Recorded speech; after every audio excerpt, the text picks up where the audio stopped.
Hola, ¿qué tal? Muy buenos días, tardes o noches. Vamos a seguir con anatomía. Ok, ahora toca la anatomía del tórax. Ya vimos, grosso modo, la anatomía de la columna vertebral. Y ahora vamos a intentar explicar de mejor manera la anatomía del tórax. Cómo es que se une esta porción, tanto anterior, que sería el tórax, con la posterior, que sería la columna vertebral. Así que comenzamos. Bueno, vamos a empezar a hablar sobre algunas generalidades del tórax, ¿ok? El tórax es el centro de nuestro organismo. ¿Por qué? Porque bueno, en este punto es donde converge la porción más medial de todo nuestro cuerpo, ¿no? El pecho, que básicamente le decimos coloquialmente, esta zona donde converge y es muy importante para guardar las vísceras que pues están dentro de él, como los pulmones o el corazón. Justamente se forma de varios huesos, que entre ellos sería el esternón, que es este huesito de acá, serían las costillas, que son estos huesitos de acá, los cartílagos, que son estas de acá, y la porción posterior, que son las vértebras, que ya la vimos en el video pasado. Eh, en cuanto a la protección, o bueno, vamos a darnos cuenta que el tórax en general, el pecho, o la caja torácica, como ustedes le quieran ver, funciona como una protección justamente para los órganos anteriormente mencionados, ¿no? Pulmón, corazón, grandes vasos, nervios, etcétera, que estarían dentro de esta porción de acá. Ahora, vamos a empezar a hablar sobre los huesos del tórax. El primero que vamos a ver es el esternón. Y el esternón, algo que siempre me gusta decir es que tiene forma de una corbatita. Si lo quieren ver desde esta manera, tiene forma como de una pequeña corbatita. Y que por eso mismo es importante de empezar a imaginarse ese tipo de estructuras de esa manera. ¿Ok? El esternón es un hueso plano, es inclinado, así como, o sea, por eso puse esta pequeña línea de aquí, porque es inclinado y se dan cuenta que tiene esta gran inclinación. Si lo vemos, por ejemplo, de nuestro lado izquierdo, va a tener esta inclinación, pero si vemos del lado derecho, pues es así. Entonces básicamente tiene esta inclinación y por eso se puede decir que es convexo hacia afuera. Se dan cuenta cómo es muy convexo hacia afuera y muy convexo hacia afuera, y es por ello que nosotros, o sea, en el cuerpo, si nosotros nos vemos de lado, podemos darnos cuenta que el pecho pues está salidito, ¿no? Por esta misma condición. Es medio, o sea, está justamente en la porción media y es muy anterior, es decir, es el hueso más anterior de todo el tórax, porque está justamente en la porción de hasta afuera, completamente salido. Presenta tres porciones: el manubrio, que es esto que está aquí, el cuerpo y una porción sifoidea o de la apófisis sifoides, ¿ok? Que es esta que está aquí. Eso sería el cuerpo y eso sería el manubrio. Bueno, la porción anterior, como les estaba diciendo, es convexa, que es esto que se alcanza a ver, o sea, está completamente salidito y tiene una unión que se llama el ángulo de Lewis. Y el ángulo de Lewis es básicamente la porción entre el manubrio y el cuerpo. Y esto que está aquí es el ángulo de Lewis. Esto que está aquí es el ángulo de Lewis, que también se mira como ángulo external. Y este ángulo external es lo que marca la unión entre el manubrio y el cuerpo del esternón. Presenta muchas rugosidades, sobre todo para la inserción de músculos y ligamentos. ¿Cuáles son los principales músculos que se le unen? Serían el esternocleidomastoideo, ¿ok? En esta porción sobre todo del manubrio, y el músculo pectoral, ¿ok? Que sirve justamente de la inserción en esta zona de acá. Mientras que la porción posterior, que es esta zona de aquí atrás, o sea, esto que no se alcanza a ver aquí, presenta rugosidades, ¿ok? Y es cóncava. Y es para la unión de qué? De músculos y ligamentos, pero por dentro. Es decir, acuérdense que esto es completamente hueco y aquí es donde están pues las vísceras y músculos, y esta porción de aquí atrás permite la inserción de los mismos. En cuanto a su porción lateral, tiene la entrada característica para lo que son las costillas, ¿ok? Tiene 7 incisuras costales, o también denominada como apófisis articulares, ¿ok? Aquí le denominan como escotaduras condrales, y es la unión característica para los cartílagos de las costillas, ¿ok? Son 7 porque en este caso tenemos 7 costillas. Está una en el manubrio, 5 una en el ángulo, perdón, en el ángulo de Lewis, que es la unión entre el manubrio y el cuerpo, y las otras 5 están en el cuerpo del esternón.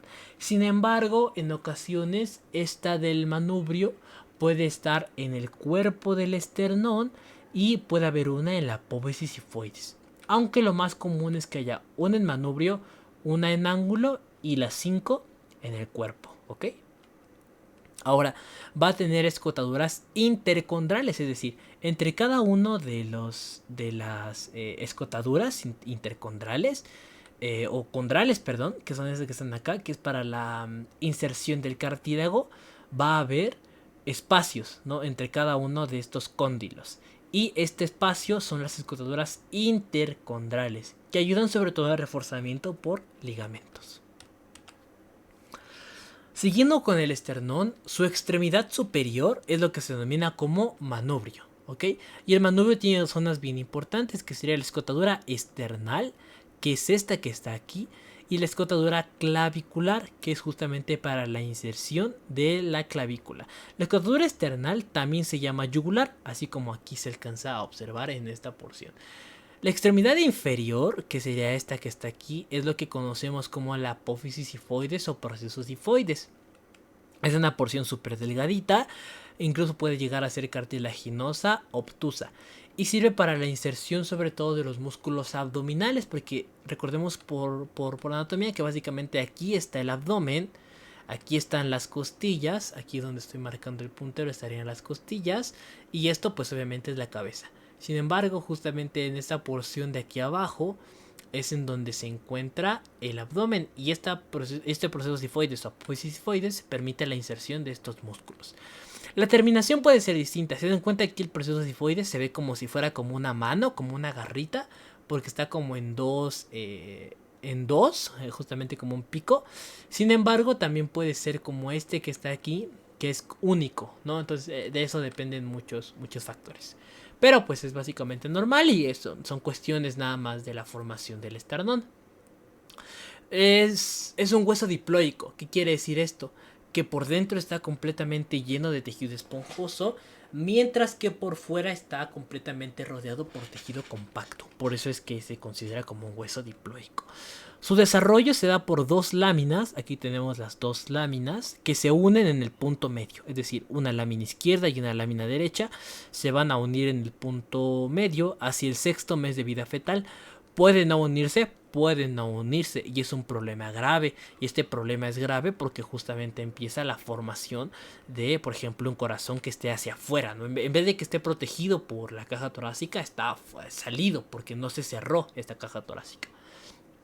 Y los centros de osificación presentados a nivel del esternón van a ser tres: el manubrio, las escotaduras, es decir, cuando las escotaduras condrales estén completamente formadas, diremos que el esternón en general está formado. Y cuando la apófisis sifoides, porque realmente de manera original es cartilaginosa, cuando esta ya se convierta hacia su porción ósea, pues vamos a decir que está completamente osificado. Y ahí es donde vamos a dar cuenta de que es un buen centro de osificación, pues para su estudio en general. Muy bien. Ya nos dimos cuenta del esternón y de que grosso modo tiene tres porciones, ¿no? La porción del manubrio, la porción del cuerpo y la porción sifoidea. Sin embargo, existen otras que son las costillas. Las costillas son básicamente el sitio de inserción principal que parte desde desde los cuerpos vertebrales, de las vértebras torácicas, y llega hasta el esternón. Sin embargo, no todas llegan hasta el esternón. Parten del cuerpo vertebral, todas, eso sí, todas parten de los cuerpos vertebrales desde su cabeza, pero llegan hacia la porción del medio gracias a los cartílagos costales. Los cartílagos costales permiten su expansión y su movimiento controlado. Esto ayuda a la respiración.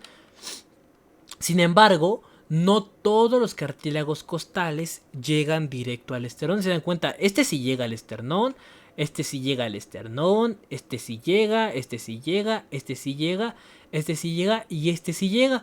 Pero ¿qué pasa con estos? Estos, al contrario, se meten antes. O sea, se dan cuenta cómo se metieron antes y se fusionan casi. Bueno, las costillas que tienen un cartílago costal directo al esternón se denominan como costillas reales, que son estas. de la primera a la séptima. Las que se fusionan con un cartílago que esté por arriba son las costillas falsas. Estas son la octava, novena y décima. ¿Por qué? Porque la octava se une al cartílago costal del séptimo, de la séptima costilla. La novena se une a la octava y la décima pues se une a la novena. Entonces estas 4 forman una sola.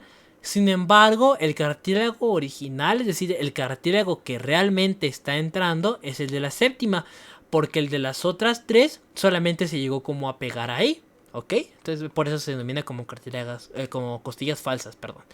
Y finalmente hay otras que no tienen unión al esternón. Estas que no tienen unión al esternón se llaman las costillas flotantes, y son la 11ª y la 12ª. Van a ser 12 costillas, ¿ok? Son 12 costillas. Y por simetría, pues básicamente quiere decir que esta va a ser mucho más chiquita y la más prominente es son estas de acá y estas vuelven a ser más chiquitas. Pura simetría, ¿ok? Además de que son 12 a cada lado, ¿ok? Son las mismas que están acomodadas perfectamente de la misma manera. Van a unir al tórax, unen al tórax anterior con el tórax posterior, es decir, unen al esternón con las vértebras y esto permite una mejor caracterización. Y van a tener 3 grupos, ¿ok? Como les decía, ¿no? Las verdaderas, que son de la primera a la séptima, las falsas de la octava a la décima y las flotantes, la 11ª y la 12ª. Tienen características comunes y pues bueno, es así como las cuerpos vertebrales, que pues por aquí les voy a dejar una nota para que vayan al video anterior. Tienen cosas en común, pero hay algunas que son un poquito diferentes a las otras. No tanto, pero bueno, pueden cambiar de vez en cuando. Los patrones de las costillas, es decir, las características propias de las costillas, se dividen en su dirección. Son arqueadas. Tienen principalmente 2 arcos, ¿ok? Van, como les digo, desde los cuerpos vertebrales o desde las vértebras en general hasta lo que es el esternón, que el esternón está justamente en la porción anterior. De hecho, aquí nos vamos a dar cuenta que es la porción posterior y esta es la porción anterior, ¿ok? La porción posterior no se da cuenta porque tiene la cabeza y el cuello, además de que está completamente unida a su hueso, que en este caso serían las vértebras. Sin embargo, la porción anterior no está unida a su hueso de manera directa, es decir, se une a su hueso gracias al cartílago, pero no se une de forma directa como la porción posterior. En cuanto a su dirección, como les digo, va a ser una porción arqueada. Esto es lo que ven acá. Acuérdense que era una dirección absoluta. Esta dirección absoluta de los huesos determina que un hueso sigue la misma condición a pesar de que uno se ponga en cualquier posición anatómica, ¿no? Va a tener un ángulo posterior, que es este que está aquí, y va a tener un ángulo anterior. ¿Por qué? Porque viene como si fuera como un cuadradito, ¿no? Justamente esta porción que acabo de dibujar aquí es lo que conocemos como ese cuadradito. Y el ángulo posterior es este que está por aquí, mientras que el ángulo anterior estaría en esta zona de aquí, que remarca el pliegue o la curvatura exacta de las costillas. Tiene un giro de las caras. ¿Qué quiere decir esto?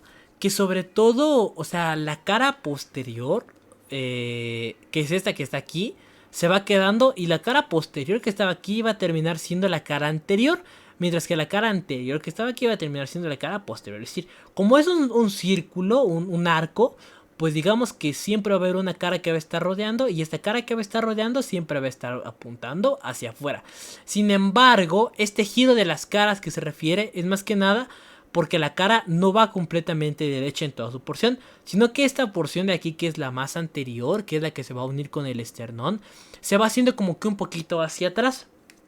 Es decir, esta cosita de acá, este surco, en vez de que esté viendo hacia arriba, va a estar viendo un poquito como hacia atrás, porque justamente se plegó. Es decir, en vez de que venga completamente recto así, sino que viene recto, pero como que aquí empieza a girar y empieza a hacerse como hacia atrás más o menos, ¿ok? En cuanto al tamaño, nos vamos a dar cuenta que el tamaño es progresivo. Como les estaba mencionando, la más pequeña es la primera, luego crece hasta la séptima, donde la séptima costilla es la más grande, y la 12ª es la costilla que va a ser más chiquita otra vez. ¿Por qué? Porque les digo que el tamaño es progresivo. aumenta de arriba hacia abajo y de arriba hacia en medio y de en medio hacia abajo, ¿ok? La configuración, bueno, principalmente tiene un cuerpo con dos extremidades, la extremidad posterior y la extremidad anterior. La extremidad posterior es la que se va a unir de forma directa con las vértebras, mientras que la extremidad anterior es la que se une de manera directa con el tórax o con el esternón a través del cartílago costal. La cara externa, como les digo, es esta que está aquí y es convexa. ¿Por qué? Porque está apuntando hacia afuera. Todo el tiempo el arco está apuntando hacia afuera. Y es la que va a presentar los ángulos, tanto el ángulo posterior como el ángulo anterior. Y la cara interna, que es esta que viene por aquí, es la superficie cóncava. ¿Por qué? Porque pues está metidita. Y esta presenta surcos costales, así como viene por acá. No todas las vértebras tienen surco costal, pero grosso modo pues se va a mencionar porque es una característica común de varias. Y esta sirve para la arteria, la vena y el nervio intercostal. Es decir, este surco costal permite el paso como empaquetado de la arteria, vena y nervio intercostal. ¿Ok? Ahora, las extremidades, como les decía, es una extremidad anterior y una extremidad posterior. La extremidad anterior es esta que está aquí y es la que va a permitir la inserción del cartílago costal para que se una posteriormente, o sea, posteriormente de después, al esternón. Y la extremidad posterior, que es esta que está aquí, tiene más estructuras porque se une de manera específica con el cuerpo vertebral, con las vértebras en general, ¿ok? La posterior tiene una cabeza que va a presentar una cuña y las facetas articulares, ¿ok? La cuña es una pequeña porción como un piquito que va a ayudar al reforzamiento para la inserción de ligamentos. Y las facetas articulares van a ir a las caras posterolaterales de las vértebras, de los cuerpos vertebrales. ¿No se acuerdan que los cuerpos vertebrales tienen estas porciones específicas para la unión? Pues bueno, aquí es donde se empiezan a articular. Esta va hacia lo que son los cuerpos vertebrales y esta también va hacia los cuerpos vertebrales. Esta va con las vértebras y esta va con las vértebras otra vez, ¿ok? Y por eso es que tiene dos. ¿Por qué? Porque una va con la vértebra inferior y otra va con la vértebra superior. Acuérdense que las vértebras básicamente se componían por dos porciones para la articulación de la costilla. Una articulación vertebral era justamente tanto en la porción superior y otra en la porción inferior, para que así entre dos vértebras se amarraran a una sola costilla. Y esto es lo que justamente está ocurriendo. Va a tener una zona que se llama tubérculo o tuberosidad, que en su porción superoexterna, es decir, aquí y aquí, permite la unión del ligamento costotransverso. Es decir, este tubérculo va a ir con la apófisis transversa de la vértebra correspondiente y presenta una unión con un ligamento, y esto amarra a la apófisis transversa junto con este tubérculo gracias a este ligamento costo, porque va de la costilla transverso hacia la apófisis transversa. Y una porción inferointerna, que es esta que está aquí, que justamente va a la apófisis transversa, ¿ok? Entonces serían las dos porciones. Este tubérculo que se amarra a la apófisis transversa y se termina de amarrar o reforzar por el ligamento costotransverso. Y el cuello, que es esta zona que viene aquí, que esta zona que viene aquí sirve para el ligamento costotransverso también, pero interóseo, es decir, tenemos estos ligamentos que sirven para que nuestra costilla quede completamente amarrada hacia las vértebras. Y estos serían los ligamentos costotransversos, ¿ok? Ahora, algunas costillas, solo por mencionarlas, ¿no? O sea, no es que todas las costillas tengan una porción muy distinta. No, sino que solo hay algunas que son un poquito más diferentes que otras. Por ejemplo, la primera costilla es la más cortita de todas y es casi vertical porque viene como en esta porción así. En cambio las otras ya van a ser casi horizontales porque justamente siguen como esta pequeña porción así.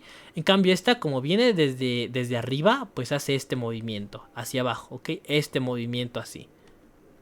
¿Sí lo captaron? Este movimiento así. Así es el movimiento que hace la primera costilla. Además es más corta y presenta dos tubérculos. En vez de que solo tenga un tubérculo normal, el que se une a la apófisis transversa, tiene otro que se llama tubérculo del músculo escaleno o tubérculo de Lisfranc, ¿ok? Este tubérculo de Lisfranc sirve porque deja como dos canales, ¿ok? O sea, es una bolita y al lado de cada bolita deja dos canales. Estos canales sirven para la arteria y la vena subclavia, ¿ok? De la primera vértebra, de la primera costilla, pero bueno, la subclavia, que en general es la que pasa por debajo de la clavícula, ¿ok? No tiene surco costal, que es el que vendría por acá, que sirve paso para la arteria y vena y nervios intercostales, sino que pasan de manera más directa. Y las rugosidades que tiene en la parte superior de la costilla, acuérdense que esta sería la cabeza, esto sería la porción superior de la costilla, sirve para la inserción de ligamentos subclaviculares, porque están por debajo de la clavícula y permite una inserción mejor entre la clavícula y la primera costilla, ¿ok? Que son ligamentos costoclaviculares, ¿ok? Y la cabeza solamente tiene una faceta articular, no tiene dos. Tiene una porque solamente se une a la primera torácica o a la primera vértebra torácica. Y esta primera vértebra torácica solamente tiene una unión costal, ¿ok? La segunda vértebra, la segunda costilla, perdón, no es que sean más diferentes. Tiene una zona rugosa que sirve para la inserción específica de los músculos intercostales entre la primera costilla y la segunda costilla.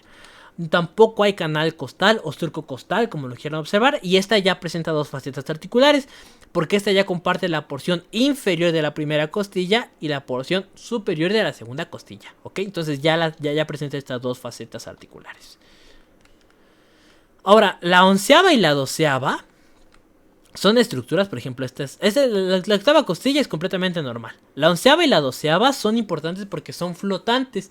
Estas no tienen un cartílago costal que las una, pero sí sirven, o sea, pero se articulan al final de cuentas porque se van a terminar uniendo a las costillas, pero por su porción, por ligamentos, ¿ok? Además de que estas, al igual que la primera, solamente tienen una faceta articular. Y esta faceta articular que presentan, pues es para la onceava y la doceava vértebra torácica, ¿ok? No tienen tuberosidad, porque no se unen a la apófisis transversa de manera directa. Son flotantes, es decir, que no tienen la unión con el cartílago costal. Y tampoco tienen canal costal, así como la primera y la segunda costilla. Aquí solo para recordar, se ve muchísimo mejor este tubérculo del escaleno y aquí el paso de la arteria y la vena subclavia. De todas formas, pues aquí está, ¿no? Esta pequeña imagen. Y la estructura son diploe, ¿ok? Son diploico, tejido esponjoso rodeado de tejido compacto. Su osificación se va a dar hacia la sexta semana de gestación. Y pues proceden de un centro primitivo también que va a permitir su unión directa con el cartílago costales y su unión con el esternón. Y otro centro de osificación es cuando los tubérculos articulares estén completamente unidos y las tuberosidades también estén completamente desarrolladas. Incluso se habla de que su desarrollo termina hacia los 20 años, ¿ok? Ahora, vamos a hablar sobre los cartílagos costales. Esta imagen me gustó mucho porque como que aquí los deja completamente cortaditos, ¿ok? Esta es la unión que presenta con el esternón a través de la escotadura condral y permiten su inserción directa gracias al ligamento condroesternal, ¿ok? Condroesternal que se va desde la porción condral o cartilaginosa hacia el esternón. Primero, están unidos a la extremidad anterior, ¿no? Porque están aquí en el esternón. Son aplanados, ¿por qué? Porque vienen acá. Es la extremidad anterior de la costilla, ¿ok? Esta es la extremidad anterior, unidos, y son aplanados porque ya no hacen curvatura directa, sino que ya son más derechos. Son individuales hasta la séptima costilla, recordando que a partir de la octava, novena y décima se unen a la séptima costilla para terminar todos como en un solo cartílago, ¿ok? La articulación se llama condroesternal, reforzada por el ligamento condroesternal. La longitud vuelve a ser progresiva, igual que con las costillas. El más largo es el séptimo cartílago costal, porque es el que es más largo en general en cuanto a la porción de la séptima costilla, porque se va abriendo, ¿ok? Se va abriendo y es progresivo. La dirección viene siendo variable. El primero es oblicuo. El segundo y tercero prácticamente son horizontales. Y los demás vienen siendo oblicuos, pero hacia arriba. Es decir, el primero está más alto y baja. Mientras que a partir del cuarto, en vez de que bajen, suben. O sea, se dan cuenta cómo empiezan a subir aquí. ¿Por qué? Porque hacen este movimiento hacia arriba. ¿Ok? O sea, empiezan acá, pum, pau, pau, pau, pau. ¿ok? Empiezan a subir, ¿sí? Y eso es lo que termina el movimiento. La masa cartilaginosa que presentan es lo que se conoce como o sea, pueden llegar a unirse tanto que van a llegar a una masa cartilaginosa, que es una bola, por así decirlo, de cartílago que termina su inserción en la apófisis sifoides, ¿ok? Que la apófisis sifoides, recordando, pues está aquí. Es decir, llega una bola de cartílago que se une aquí, a la apófisis sifoides. Y ahora, vamos a ver un poquito sobre el tórax en general. El tórax en general básicamente nos menciona que es una caja, ¿ok? Y como caja va a tener una porción anterior, posterior, lateral o laterales, superior e inferior, ¿ok? Esta sería la caja torácica. La caja tiene las vértebras en la porción posterior, el esternón que lo recubre en la porción anterior, los cartílagos costales que ayudan a la porción anterior también, las costillas que principalmente ayudan tanto a la porción posterior como a la porción lateral, y los espacios intercostales que básicamente son zonas que están entre las costillas justamente. La cara externa va a tener una cara anterior, una posterior y lateral, ¿ok? ¿Por qué? Porque es una caja y tiene una cara tanto externa como interna. Es decir, la cara externa anterior está formada principalmente por el esternón, ¿ok? Por aquí vendría el esternón. Los cartílagos costales y la articulación controesternal, que sería la articulación entre los cartílagos y el esternón. La cara posterior está formada por las vértebras y principalmente por las apófisis sifoides, que sería esta que está aquí, apófisis sifoides, perdón, apófisis espinosa que está aquí, y las apófisis transversas que permiten la unión con la cabeza de la costilla, ¿ok? Y la porción lateral, esta es la cara costal externa, específicamente la porción convexa de las costillas, específicamente en los arcos, tanto posterior como anterior, es esta unión que permite la inserción de otros músculos. Y va a ser convexa porque pues está hacia afuera, se dan cuenta cómo viene aquí hacia afuera y hacia afuera, por eso se mira que es una cara convexa. Y presenta los espacios intercostales que pues bueno, son distintos, ¿ok? Mientras que la cara interna de la caja también tiene una porción anterior, una porción posterior y una porción lateral. La porción anterior está por la cara interna del esternón y de los cartílagos costales. La porción posterior de esta zona presenta lo que son los cuerpos vertebrales, que aquí se alcanzan a observar, estos son los cuerpos vertebrales. Y el canal de los pulmones, que sería todo esto que aquí están los pulmones, ¿ok? Y la porción lateral es cóncava. ¿Por qué? Porque la externa es convexa, mientras que la interna va a ser cóncava y va a tener espacios intercostales. Y el tórax en general. Bueno, la base del tórax, que es esta zona que está aquí, va a ser oblicua, sobre todo de abajo hacia arriba, es decir, sube aquí. Esta porción, porque las costillas flotantes están más bajas, va a subir hasta aquí porque el esternón es mucho más alto en relación con la última costilla, ¿ok? Es una zona muy amplia que permite la inserción sobre todo de los músculos abdominales y del diafragma. De hecho, aquí estaría el diafragma, que permite este cerramiento de la bolsa, ¿no? Y está delimitada principalmente por la porción del apófisis sifoides en su porción anterior, que es esto que está aquí. El reborde condral, perdón ahí porque me comí una L. El reborde condral, que es esto que está aquí, que podría ser la masa sifoidea. Y la doceava torácica, que es esta que está aquí, ¿ok? Esto es lo que remarca la porción de la base del tórax. Mientras que el vértice del tórax, que es la porción de la punta del tórax, es lo que se conoce también como la escotadura superior. Es muchísimo más delgada, o sea, se dan cuenta, es muchísimo más amplia aquí que aquí, porque bueno, aquí está el cuello y aquí está todo lo que es el abdomen. Y está delimitada de forma anterior por la escotadura yugular o escotadura esternal, que es esta que está aquí. Y por la porción posterior por la primer vértebra torácica, ¿ok? También está con los cuerpos vertebrales en su porción posterior. Y vamos a presentar otro que es el ángulo sifoideo, que en general este ángulo sifoideo es el espacio que existe entre los cartílagos costales en su porción anterior y el sifoides. Es decir, si trazáramos un ángulo que tenga como punto central el ángulo, la apófisis sifoides, perdón, que será esto. Este ángulo estaría midiendo aproximadamente 75 grados, ¿ok? Pero estos 75 grados no son fijos, porque se hace más grande cuando metemos aire, porque ampliamos la caja torácica y se hace más pequeño en inspiración, porque cerramos la caja torácica, ya que lo que hacemos es comprimir la caja torácica, ¿ok? Ya hay distintos tipos de tórax. Puede ser un tórax el chato, el tórax tonel, el tórax sifótico, el tórax infundiforme o el tórax cariniforme, ¿ok? Pero estos, algunos son patológicos como el sifótico, mientras que otros, pues bueno, llegan a ser relativamente normales. Sin embargo, esta es una curiosidad del desarrollo del tórax. Y de nueva cuenta, mis queridos amigos, muchas gracias por haber visto este video. Nos estamos viendo en el próximo.